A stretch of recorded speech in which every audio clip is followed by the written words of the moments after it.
ଆଜି ପିଲାମାନେ ଆଲୋଚନା କରିବା making of the national movement 1870 ପରେ 1947 ପର୍ଯ୍ୟନ୍ତ ମାନେ ସ୍ୱାଧୀନତା ପର୍ଯ୍ୟନ୍ତ କେମିତିକା ନ୍ୟାସନାଲ ମୁଭମେଣ୍ଟ କୋଉ ମୁଭମେଣ୍ଟ ଗୁଡ଼ାକ ହେଇଥିଲା କିଭଳି ଢଙ୍ଗରେ ହେଇଥିଲା ସେଗୁଡ଼ାକ ଆଲୋଚନା କରିବା। ଏଇଟା ଏନସିଆରଟି ଚାପ୍ଟର ମୁଁ ହିନ୍ଦୀ ଆଉ ଓଡ଼ିଆରେ ମିକ୍ସ କରିକି କହିବି।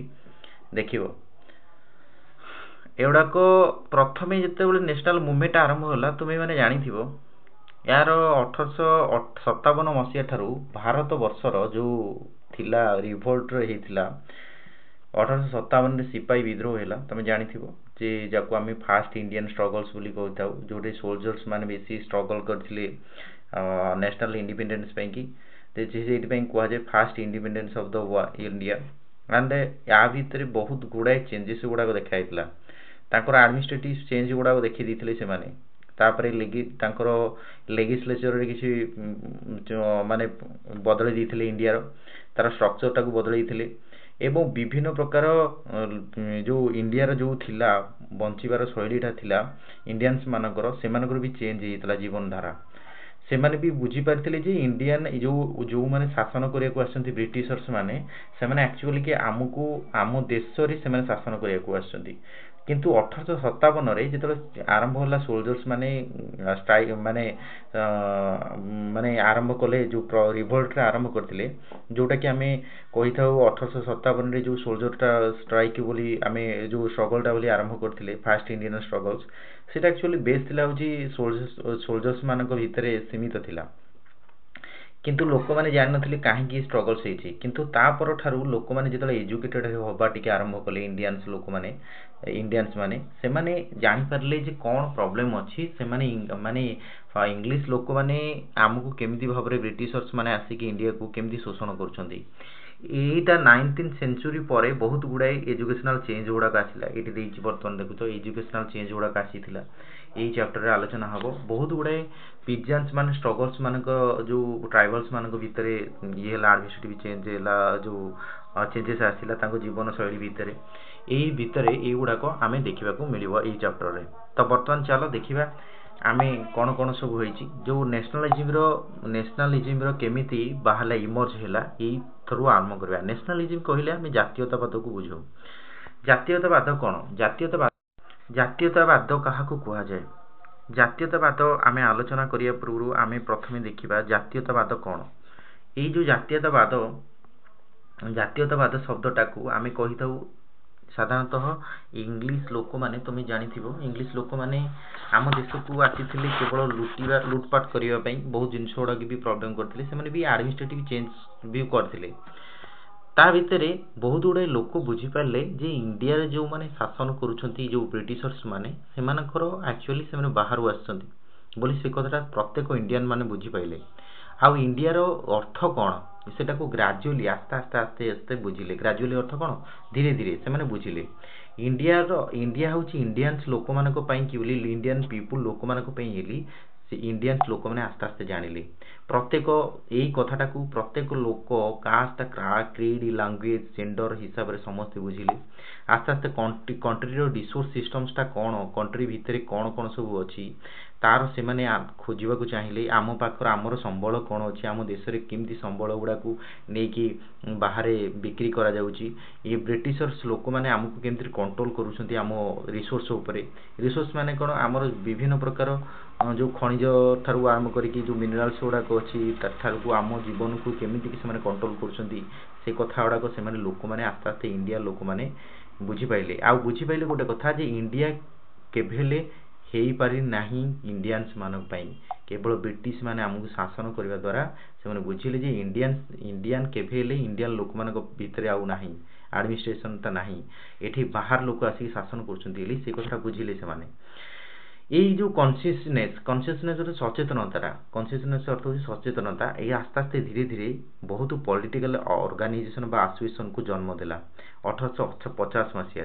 1850 मसीह पॉलिटिकल स्थितिटा पूरा बदली गला एठी 1870 रे लोक माने चालाक हवा को आरंभ कले से माने जेतेबेले कुआ जाए नहीं जेतेबेले लोक माने चालाक हो जाती ना सेतेबेले कौन हुए जे जेते गोटे लोक जेतेबेले अंधार रे थाए ସେତେବେଳେ ଯଦି ଆଲୁକୁ ଆସିଲା ବାହାର ଦୁନିଆ ବିଷୟରେ ଜାଣିଲା ବାହାର ବିଷୟରେ ଜାଣିଲା ସେ ଜାଣିଦେଲା ଯେ ଏଇ ବିଷୟଟା କ'ଣ ହେବ ଏସବୁ ଜାଣିଥିବ ଯେଉଁମାନେ ଏଜୁକେଟେଡ୍ ରହିଲେ ଏଜୁକେସନ୍ ସିଷ୍ଟମ୍ଟା ଇଣ୍ଡିଆର ପୂର୍ବରୁ ଭଲ ଷ୍ଟ୍ରଙ୍ଗ ନଥିଲା ସେଥିପାଇଁ କି ତ ଇଂରେଜ ଲୋକମାନେ ଧୀରେ ଧୀରେ ଆମ ଦେଶକୁ କବ୍ଜା କରିଥିଲେ ଆସ୍ତେ ଆସ୍ତେ ସେମାନଙ୍କର ସିଷ୍ଟମ୍ ଯେତେବେଳେ ମିଶନାରୀ ଏଜୁକେସନ୍ ସିଷ୍ଟମ୍ଟା ଇଣ୍ଡିଆରେ ଆରମ୍ଭ ହେଲା ସେତେବେଳେ ବହୁତ ଇଂଲିଶ ଏଜୁକେଟେଡ୍ ପ୍ରଫେସନାଲ୍ ମାନେ ବାହାରିଲେ କେତେ ମସିହାରେ ନା 1870ରୁ 1888 ମସିହାରେ ମିଶନାରୀ ଇଂଲିଶ ର ଶିକ୍ଷାଟା ମିଶନାରୀ ଇଂଲିଶ ଏଜୁକେସନ୍ଟା ଆରମ୍ଭ ହୋଇଥିଲା ଯାହାଫଳରେ କି ଲୋକମାନେ ପଢ଼ାପଢ଼ି କରିବା ଟିକେ ଆରମ୍ଭ କଲେ ଯେତେବେଳେ ପଢ଼ାପଢ଼ି ଗୋଟେ ଲୋକକୁ ଯଦି କୌଣସି ଦେଶକୁ ଦରିଦ୍ର କରିବାର ଅଛି କିମ୍ବା ତଳତଳନ୍ଦା କରିବାର ଅଛି ତାହେଲେ କୁହାଯାଏ ତୁମେ ଏଜୁକେସନ୍ଟାକୁ ବ୍ୟାନ୍ ଲଗାଇ ଦିଅ ଏଜୁକେସନ୍ଟା ଯଦି ବ୍ୟାନ୍ ହେଇଗଲା ତାହେଲେ ସେ ଦେଶ ଆସ୍ତେ ଆସ୍ତେ ଡିପ୍ଲିକେଟେଡ୍ ମାନେ ଅନଏଜୁକେଟେଡ୍ ହେବା ଦ୍ୱାରା ସେ ନଷ୍ଟ ହେଇଯିବ ତାହେଲେ ଶିକ୍ଷା ଯାହାକୁ କୁହାଯାଏ ମୁଖ୍ୟ କଥା ଏଜୁକେସନ୍ ପ୍ରତ୍ୟେକ ଦେଶର ଗୋଟେ ମୁଖ୍ୟ ବ୍ୟାକବୋନ୍ କହିଲେ ଚଳେ ଅତ୍ୟୁକ୍ତି ହେବନି ତେଣୁକରି ଲୋକମାନେ ଯେତେବେଳେ ଇଂଲିଶ ଏଜୁକେଟେଡ୍ ଜାଣିଲେ ଇଂଲିଶ ଏଜୁକେସନ୍ଟାକୁ ଆସ୍ତେ ଆସ୍ତେ ଜାଣିଲେ ସେମାନେ ବୁଝିପାରିଲେ ଯେ ଗୋଟେ ନୂଆ ନୂଆ ପଲିଟିକାଲ ଆସୋସିଏସନ୍ ଗୁଡ଼ାକ ଗଢ଼ିବାକୁ ଲାଗିଲେ ତାପରେ ବହୁ ଗୁଡ଼ାଏ ଲୟର୍ସ ମାନେ ଥିଲେ ଲୟର୍ସ ମାନେ ତୁମେ ଜାଣିଥିବ ଲୟର୍ସ ଅର୍ଥ ହେଉଛି ଆଇନଜୀବୀ ସେମାନଙ୍କ ଦ୍ୱାରା ବହୁତ ଗୁଡ଼ାଏ ପଲିଟିକାଲ ଆସୋସିଏସନ୍ ତିଆରି ହେଲା ଯେମିତିକି ସେମାନଙ୍କ ଭିତରେ ସାର୍ବଜନିକ ସଭା ଆରମ୍ଭ ହୋଇଗଲା ଇଣ୍ଡିଆନ୍ ଆସୋସିଏସନ୍ ଆରମ୍ଭ ହୋଇଗଲା ମାଡ୍ରାସ ମହାଜନ ସଭା ବମ୍ବେ ପ୍ରେସିଡେନ୍ସି ଆସୋସିଏସନ୍ସ ଏଇ ଯେଉଁ ଆସୋସିଏସନ୍ ତାପରେ ଲାଷ୍ଟକୁ ଆସିଲା ହେଉଛି ଇଣ୍ଡିଆନ୍ ନ୍ୟାସନାଲ୍ କଂଗ୍ରେସ এই ସବୁ ସଭା ଗଠନ ହେଲା ପରେ ଲାଷ୍ଟକୁ ଯେଉଁ ସଭାଟା ଗଠନ ହୋଇଥିଲା ଯେଉଁଟା କଂଗ୍ରେସ ଯେଉଁ ସଂସ୍ଥାଟା ଗଠନ ହୋଇଥିଲା ତା ନାଁ ହେଉଛି ଇଣ୍ଡିଆନ୍ ନ୍ୟାସନାଲ୍ କଂଗ୍ରେସ ଇଏ ଭାରତର ସ୍ୱାଧୀନତା ପର୍ଯ୍ୟନ୍ତ ଅପ୍ ଟୁ ଦିଗଦର୍ଶନ ଦେଇଥିଲା ବା ପୁରା ଡିରେକ୍ସନ୍ ଦେଇଥିଲା ତାପରେ ଆସିଲା ହେଉଛି ଆଉ ଗୋଟେ ପୂର୍ଣ୍ଣ ସାର୍ବଜନିକ ସଭା କାହାକୁ କହିବା ଆମେ ଦେଖ ପୂର୍ଣ୍ଣ ସାର୍ବଜନିକ ସଭା କହିବା ପୂର୍ବରୁ ପୁନାରେ ଆରମ୍ଭ ହୋଇଥିଲା ପୁନା ଇଏ ହେଉଛି ପ୍ରଥମ ସଂସ୍ଥା ଭାବରେ ଆବିର୍ଭୂତ ହୋଇଥିଲା ପୁନାର ଏଠି ସାର୍ବଜନିକ ସଭା ଅର୍ଥ ସବୁ ଲୋକମାନଙ୍କ ପାଇଁକି এই ସଭାଟା ଥିଲା କେବଳ ସବୁ ଲୋକମାନଙ୍କର ହିତ ପାଇଁକି ଏଇଟା କରାଯାଇଥିଲା ବହୁତ ଲୋକ ଗୁଡ଼ାକ ଏହା ପାଇଁ କାମ କରିଥିଲେ ପ୍ରତ୍ୟେକ ଲୋକମାନଙ୍କର ଗୋଲ୍ ଥିଲା ଯେ ଇଣ୍ଡିଆନ୍ସ ମାନଙ୍କର ସ୍ୱାର୍ଥ ରକ୍ଷା କରିବା ସେ ଯେକୌଣସି ରିଲିଜନ୍ ହେଉ ଯେକୌଣସି କମ୍ୟୁନିଟିର ହେଉ ଯେକୌଣସି କ୍ଲାସ୍ର ହେଉ ସବୁ ଲୋକମାନଙ୍କୁ ଏକାଠି କରି ସମସ୍ତଙ୍କର ଗୋଲ୍ସଟା ପରିପୂର୍ଣ୍ଣ କରିବା ସମସ୍ତଙ୍କର ଆବଶ୍ୟକତାକୁ ପୂର୍ଣ୍ଣ କରିବା ଥିଲା ଏହି ସାର୍ବଜନିକ ପୁନା ସାର୍ବଜନିକ ସଭାର ମୁଖ୍ୟ ଲକ୍ଷ୍ୟ ଥିଲା ତାପରେ ଆସିଲା ହେଉଛି ସୌବର୍ଣ୍ଣ ଆଉ ସମସ୍ତେ ଏକାଠି ବା ଏ ସୌବର୍ଣ୍ଣ ଅର୍ଥ କ'ଣ ସାର୍ବଭୌମତା ତାମାନେ ଇଣ୍ଡିଆର କନସିୟସନେସ୍ ଆସିଲା ଯେ ସାର୍ବଭୌମତା କ'ଣ ଏହି ପୂର୍ଣ୍ଣ ସାର୍ବଜନିକ ସଭା ଆରମ୍ଭ ହେବା ପରେ ଆସ୍ତେ ଆସ୍ତେ କଂଗ୍ରେସର ସ୍ଥାପିତ ପ୍ରଭାବ ବିସ୍ତାର କରିଥିଲା ପୂର୍ଣ୍ଣ ସାର୍ବଜନିକ ବ୍ୟବସ୍ଥାରେ ସାର୍ବଭୌମର ଅର୍ଥ ହେଉଛି ସମସ୍ତଙ୍କୁ ନେଇକି ଏକାଠି କରି ଚାଲିବାକୁ କୁହାଗଲା ମାନେ ସୌବର୍ଣ୍ଣ ଏଠାରେ ଇଣ୍ଡିଆନ୍ସ ପିପୁଲ୍ସ ମାନେ ଏମ୍ପାୱାର୍ଡ ହେଲେ ଏମ୍ପାୱାର୍ଡ ଅର୍ଥ ମାନେ ସେମାନଙ୍କର ପାଇଲେ ମାନେ ଏମ୍ପାୱାର ଅର୍ଥ ତାଙ୍କୁ ଶକ୍ତି ପାଇବେ ଯେଉଁଟା ଏମ୍ପାୱାର ଅର୍ଥ ଶକ୍ତି ଯୋଗାଇବା ତା ଅର୍ଥ ଶକ୍ତି ପାଇଗଲେ ମାନେ ଶକ୍ତିଶାଳୀ ହେବାକୁ ଲାଗିଲେ ଜାଣିବାକୁ ପାଇଲେ ଯେ ସେମାନେ ତାଙ୍କର ନିଜର ଡିସିସନ୍ ନେବାର ପାୱାରଟା ଅଛି ତେଣୁକରି ଆମେ କାହିଁକି ବ୍ରିଟିଶର ମାନଙ୍କ ଉପରେ ଡିପେଣ୍ଡ କରିବା ଏ କଥାଟା ବୁଝିପାରିଲେ ପ୍ରଥମେ ତ ତାପରେ ଦ୍ୱିତୀୟତଃ ସେମାନେ ବୁଝିଲେ ଯେ ସେମାନଙ୍କର ଆସ୍ତେ ଆସ୍ତେ ଡିସାଟିସ୍ଫ୍ୟାକ୍ସନ୍ ଅସନ୍ତୁଷ୍ଟ ହେବା ଆରମ୍ଭ ହେଲେ ସେମାନେ ଅସନ୍ତୁଷ୍ଟ ହେବା ଆରମ୍ଭ ହେଲେ କରିବା ଆରମ୍ଭ କଲେ ବ୍ରିଟିଶ ରୁଲ୍ ଉପରେ 1870ରୁ 1880 ଭିତରେ ବହୁତ ଗୁଡ଼ାଏ ଲ ପ୍ରଚଳନ କରାଯାଇଥିଲା ସେମାନଙ୍କ ଭିତରେ ଆର୍ମ ଆକ୍ଟ ଗୋଟେ ଥିଲା ଆଉ ଗୋଟେ ଥିଲା ହେଉଛି ଭର୍ଣ୍ଣାକୁଲାର ଫ୍ରେସ୍ ଆକ୍ଟ ଆଉ ଗୋଟେ ଥିଲା ହେଉଛି ଇଲବର୍ଟ ବିଲ୍ ଏଇ ତିନିଟାକ ବିଲ୍ ବିଷୟରେ ଆମେ ଆଲୋଚନା କରିବା এই ଆର୍ମ ଆକ୍ଟର ମୁଖ୍ୟ ଉଦ୍ଦେଶ୍ୟ ଥିଲା କ'ଣ ନା କେହି ଇଣ୍ଡିଆନ୍ସ ମାନେ କୌଣସି ଶସ୍ତ୍ର ସେମାନଙ୍କ ପାଖରେ ରଖିପାରିବେନି ଡିସଆଲାଉଇଂ ଅର୍ଥ ହେଉଛି ସମସ୍ତଙ୍କୁ ଅନୁମତି ନାହିଁ ରଖିପାରିବେନି ଅର୍ଥାତ୍ ମାନେ ବ୍ରିଟିଶର୍ସ ମାନେ ରଖିପାରିବେ କିନ୍ତୁ ଇଣ୍ଡିଆନ୍ସ ମାନେ ରଖିବାର ତାଙ୍କର ଅଧିକାର ନାହିଁ এইটা হচ্ছে ভর্নাকুলার প্রেস আক্ট କ'ଣ ହେଲା ଆରମ୍ଭ ହେଲା ସେତେବେଳେ ଲୋକମାନେ ବହୁତ ଅଫିସିଆଲ୍ସ ଲୋକମାନେ ଏଇ ଗଭର୍ଣ୍ଣମେଣ୍ଟର କ୍ରିଟିକାଲ କଣ୍ଡିସନକୁ ଆସିଗଲେ ସେମାନେ ସାଇଲେନ୍ସ ରହିଲେ ଭର୍ନାକୁଲାର ପ୍ରେସ୍ ଆକ୍ଟରେ କ'ଣ ହେଲା ନା ଯେଉଁ ପ୍ରେସ୍ ଗଭର୍ଣ୍ଣମେଣ୍ଟ ବିରୁଦ୍ଧରେ ପ୍ରେସ୍ ମିଡ଼ିଆ ହେଉ କି ପ୍ରେସ୍ ହେଉ କି ନ୍ୟୁଜ୍ ପେପର ବାଲା ଯଦି କୌଣସି ଗଭର୍ଣ୍ଣମେଣ୍ଟ ବିରୁଦ୍ଧରେ କୌଣସି ମାନେ ମନ୍ତବ୍ୟମୂଳକ ବା ରିମାର୍କେବଲ୍ ନ୍ୟୁଜ୍ ଛାପନ୍ତି ସେମାନଙ୍କର ସମ୍ପତ୍ତିକି ବାଜ୍ୟାପ୍ତି କରାଯିବ ବାଜ୍ୟାପ୍ତି ଇଂଲିଶ ହେଉଛି କନଫିସ୍କେଟ୍ ସେମାନଙ୍କୁ କରାଯିବ ଏଇ ଆକ୍ଟ ବଳରେ ଗଭର୍ଣ୍ଣମେଣ୍ଟ ତାକୁ ଚାହିଁଲେ କ'ଣ କରିପାରିବେ ନା ତାଙ୍କର ସମ୍ପତ୍ତି ବାଡ଼ି ତାଙ୍କର ସବୁ ବାଜ୍ୟାପ୍ତି କରିଦେବେ ସେ ନ୍ୟୁଜ୍ ପେପର ଯିଏ ବି କରିଥାଉ तेणुक ये प्रिंटिंग प्रेसटा को निज हाथ को नहीं से कौन करदे ना ब्यान लगेदेवी बोली कराला जो ब्यान लगेदेवा कथा आसला हारी से बहुत गुड़ाक लोक मैंने बहुत विरोध करने को आरंभ करते यहीटा थिला माने लोक मान इंडियंस मान भितर जो मैंने पढ़ा लिखा लोक थे इंग्लिश एजुकेटेड प्रोफेशनल थे लाइक जी लॉयर मान भली से माने एक विरोध करने आरंभ कले से कहले ये की कथा आम ओपिनियन दबार अधिकार अच्छी न्यूज पेपर गुड़ाक कौन प्रोब्लेम अच्छी आम न्यूज पेपर जब छापुची जो मैंने कौन ताने सरकार विरोध लिखिपारे यही कथा आस्ते आस्ते कौन होला ना प्रति रोधमूलक मंतव्य गुड़ाक आसला इलबर्ट बिल को आम देखा इलबर्ट बिल हूँ कौन ना इलबर्ट बिल बिले कौन ना इलबर्ट यादे ये जो बिल बल एथरे कौन होला ए बिल बल कौन यूरोपियंस माने इंडियंस मान को जो जज रे जो कोर्ट रे इंडियन जज रही इंडियन जज के इंडियन जज के भी ब्रिटिशर मानकर जो माने क्राइम करथिबे सेमानकर विचार को ट्रायल अर्थ कौन विचार सेमानकर विचार करि परिबेनी माने ये जो बिल बल रे ये जो बिल आसिला ये बिल बल रे इंडियंस माने केभेले भी कहार माने कहा को ट्रायल कहार विचार करि परिबेनी ना ब्रिटिशर मानकर ये करि परिबे नाही एटा को a European person by Indians bill provided and the bill provided the trial of the Britishers persons AE bill बल रे पूर्वरु थिला कोन ना गवर्नमेंट को इंट्रोड्यूस करथिला ए बिल टाकू आ ए बिल टा प्रोवाइड करथिला से trials of Britisher European person by Indians ए आस्ते आस्ते ए बिल टा अनुमोदन हैला परे ए बिल टा हैला परे आस्ते आस्ते इंडियंस माने इंडियन जो माने थिले ट्रायल कोर्ट रे से माने ब्रिटिश बा यूरोपियन लोक मान को ट्रायल बा विचार करि परिबे बोली यादे होला एथरे सबु समस्तंकर समानता खोजागला ब्रिटिश लोक माने हो इंडियन जज हो से मानकू इक्वल भाव में देखागला किंतु ऑपोजिशन प्रोड्यूस्ड बाय द यूड्रो this board opposition forced government to withdraw the bills Indians were enraged जेते बेले कि एई बिलटा भलो थिला ना एई बिल रो अर्थ थिला जे पूर्व ट्रायल कोर्ट रे कोन होउथिला ना ब्रिटिशर्स मान को ब्रिटिश मान सर माने जहाँ भी क्राइम कले ताकू इंडियन जज के भेले ताकू विचार करनोथिले किंतु ए बिल आसिला परे इंडियन मान को अधिकार दियाला इंडियन जज मान को से माने इक्वल भाव रे ब्रिटिशर हो कि यूरोपीय हो इंडियन मान को एका ट्रायल कोर्ट रे विचार करि परिबे सेते बेले याकू विरोध कले ब्रिटिशर ऑपोजिशन लोक माने तापर आस्ते आस्ते कौन कला इंडियंस मान को यही कथाटा बहुत राग सृष्टि करथिला क्रोध सृष्टि करथिला काहे कि ए सब जिंस हो बोली तापर एही कथाटा जेतो आसिला तापर यार नेक्स्ट रे कौन होला ना आस्ते आस्ते यही कथा केते गुड़ाए कथा जो माने इंग्लिश एजुकेटेड पर्सन थिले से माने को असंतुष्ट मनोभाव सृष्टि करथिला 1880 मसिया रे जेतो 80 मसिया आसिला एई समय रे इलबर्ट बिलटा कंट्रोवर्सीटा आरंभ होइला ए कंट्रोवर्सी बल रे इंडियन नेशनल कांग्रेस रे बहुत गुड़ाए लोक कौन कले माने कांग्रेस सृष्टि होवा पाई कि करिवा पाई कि एठी गोटे जणे रिटायर्ड पर्सन कर सहाय्य नैथिले जे होछने आलन एक्टिवेन हुइम से रिटायर्ड पर्सन्स समस्त को एकाठी करथिले कोठी ना को जगह रे ना 72टा डेलीगेट मान को नेकी बॉम्बे ठारे स्थापन करा जायतिला हैला समस्त बसिथिले गोटे डेलीगेट एका प्रथमे गोटे सभा होइतिला सेही सभा रे किछि दिन लोक सेही सभा रे किछि मान्यगण्य लोक जेमति कि उमेश चंद्र बनर्जी एवं सुब्रमण्यम नायर यही माने एमान सब भाग नैथिले एवं बॉम्बे कलकत्ता नगर रे तापर नारोजी बिजनेस पर्सन थिले सी भी ई कथाटा को समर्थन करथिले लंडन रे तुम जानिथबे जो चित्रटा अछि ये जो चित्र देखुचो ये होजंदी दादा भाई नारोजी ये लंडन रे तांकर फेमस थिले से हैला सेठी तांकर व्यवसाय ट्रेडिंग करूथिले से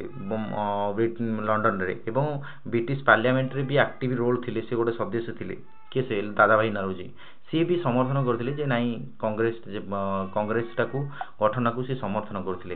तापरे परे किछि भी जो नेता मानको ना कहली दादा भाई नारोजी परवेश मोहेटा ब्रदबंदिनी तायब जी डब्ल्यूसी बनर्जी सुरेंद्र बनर्जी एही माने केते जण आरंभ कर देले कांग्रेस टाकू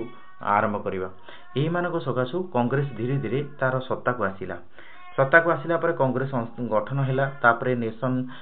गठन माने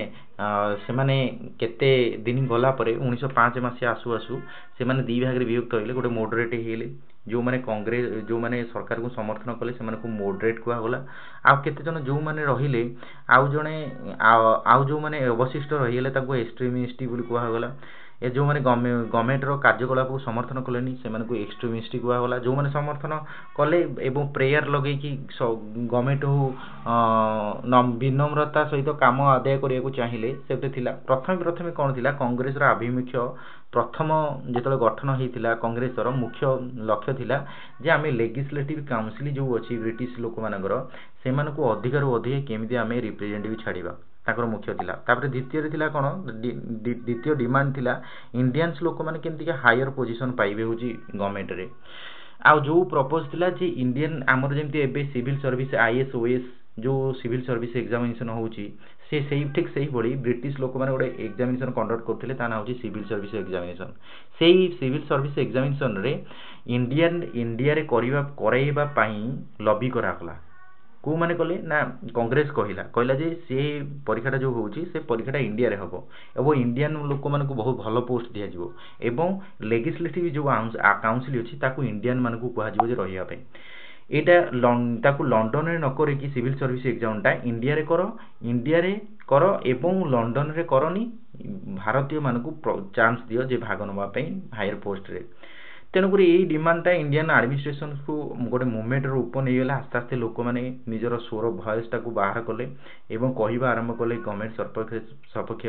एवं रेसिज्म विरुद्ध में चलला यही भली ढंग से गोटे गोटे है आम नेक्स्ट चैप्टर रे आम आलोचना करवा नेक्स्ट पेज रे आउ नेक्स्ट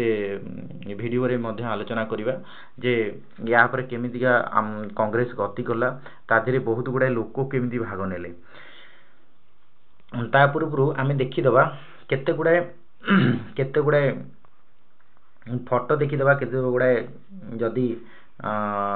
रही जाउची किछि देखि ताल देखीदबा नेशन मेकिंग हाँ तापर ए गोटा को देख तापर ए गोटा को गोटे मिनिट सॉरी देख एठी जो देख आस्ते आस्ते जो लोक मैंने ऑफिशियल्स माने थिले सेमानकर जो गवर्नमेंट जो ब्रिटिश लोक माने थिले सेमाने आसिकी सेमानकर इंडियंस मानकू जो इंडियन माने थिले मु कहउथली पूर्व टिके जो आर्म एक्ट को रिपील करा गला कांग्रेस को आगु को दिया गला लैंड रिवेन्यू गुडा को बहुत गुडा को ये करा गला एई भली भाबरे हमर माने बहुत अधिका लोक संख्या रे भाग नेले एवं कांग्रेस रे संख्या बढ़िला सभ्य संख्या बढ़िला लोक माने मिलिटरी कैंपेन करबा को आरंभ कले एक्सपेंडिचर भी बढ़िला फॉरेस्ट ड्यूएलर्स माने भाग नेले जो माने फॉरेस्ट रे रहुतले से माने भी भाग नेले आस्ते आस्ते साधारण लोकन को कांग्रेस सहित जड़ित करा गला तापरे कांग्रेस रो कार्यकलाप रे भी बहुत परिवर्तन आसिला मॉडरेट लीडर्स माने चाहिए जे पब्लिक अवेयरनेस करिवा पई कि जो माने ब्रिटिश रूल्स अछंती से माने को परिवर्तन करिवा पई एई भली भाबरे ढंग रे आम देश रे गोटे गोटे परिवर्तन आसिला तापरे मो वीडियो टिक से एंड करिया पूर्व आर लास्ट पॉइंट गुडा किछि विषय माने इमेज गुडा को देखैबी तमे से गुडा को देखि नबो हां चलो देखिबा आउ नेक्स्ट वीडियो रे कोन कोन सब अछि चित्र गुडा को देखिबा चित्र विषय रे पहिले ए जो चित्रटा फ्रंट पेज रे देखुछो ये होछ लॉर्ड कर्जन ये हमरो इंडिया को माने जो बंग पार्टीशन हेतिला बेंगल पार्टीशन याकर मुख्य कारण ए मान याको ही पाई कि 1905 रे ही आरंभ होइतला बेंगल रो पार्टीशन बेंगल दी भाग रे हेतिला जो माने ओडिसा आ ईस्ट गोटे ईस्ट बेंगल आ वेस्ट बेंगल रे परिणत होइतला एंकरी पाई कि याको बहुत कांग्रेस भी विरोध करथिला बहुत लोक भी मॉडरेट आ एक्सट्रीमिस्ट जो कांग्रेस दीटा दल थिले से माने भी विरोध करथिले याको विरोध करथिले एंकर जो लॉ थिला बेंगल एक्ट ये कहिथिले जे हमु एडमिनिस्ट्रेटिव दृष्टि रु बेंगल टा को दी भाग रे विभक्त कर देबी करदेबा को चाहूथिले याकर रूल पॉलिसी थिला कि डिवाइड एंड रूल माने भाग करबा इंडिया को डिवाइड करबा तापर शासन करबा इंडिया जो एकताटा अछि ताकू भांगी किरी दी पीस कर देबा याकर मुख्य थिला होची उद्देश्य थिला होची कोन इंडिया ताकू भांगी देबा टोटली इरेज करबा याकर मुख्य थिला सेकेंड रे कौन थिला ना कांग्रेस बहुत कांग्रेस एई कथा को बहुत विरोध करथिला एई कथा को विरोध करथिला और आंकर नीति की भी विरोध करथिला तापर नेक्स्ट जे देखिबा एठी देखुछ स्वदेशी आंदोलन लोक माने नह कि निजरो जेते बडे जानि गले जे आम देश को एमाने आसी शासन करूछंती से माने आस्ते आस्ते कोन कले ना यांको विरोध करिया को आरंभ कले काहा को देश इंग्रेज मानको देखो एतो हड़ताल आरंभ होई ई जगह रे देखुछ बहुत गुडाई लोक छिडा है कि केनते आंदोलन करूछंती तापर नेक्स्ट रे कोन ना नेक्स्ट कोन हिची ना एथरे देखुछ ये जने लोक ये भी लॉर्ड कर्जन चित्र होइछि देखुछ देखि पारथिबो लॉर्ड कर्जन से लॉर्ड कर्जन चित्र आ तापर एई बळी भाबरे सॉरी एई जो चित्रटा तमे देखुछ एटा होछि आलान हेक्टिवियन हुइम सॉरी एटा होछि लॉर्ड कर्जन सॉरी मु जो चैप्टरटा बुझेइतिली तुमको एटा होछि लॉर्ड कर्जन चित्र बुझिबल तो एटा लॉर्ड कर्जन जो कि बेंगल पार्टीशन करथिले ए चित्रटा होछि मु ठीक भाबरे कहि बेलेनी एपट रहि जाइतिला सॉरी सेति में कि आउ एटा होछि कहारो ना आलान एक्टिवियन हुइम करो जी कांग्रेस को गठन करथिले देखो ये होछि कांग्रेस को गठन करथिले 1885 मसिया रे 1885 मसिया रे बॉम्बे ठारे माने एकाठी हेकी कांग्रेस गठन करथिले देखि पारतो ए चित्रटा होछि कहारो ना आलान एक्टिवियन हुइम एटा भलो लोकरा मु तो खराब कर देली हो कहि देली हो किंतु ये होछि एक्चुअली भलो सिमला रे एको माने सिमला रे ये अपॉइंटमेंट हेतिले तांकर एई जगह रे ये गठन करथिले कांग्रेस टाकू 1885 मसिया रे आना आंको ना होछि आलान एक्टिवियन हुइम तांको एई ओ ह्यूम बोली कहंदी हिम बोली एथर को शेष होइला जदी एगुडा को देखि नबो परीक्षा पई इमर्जेंसी अछि धन्यवाद थैंक यू।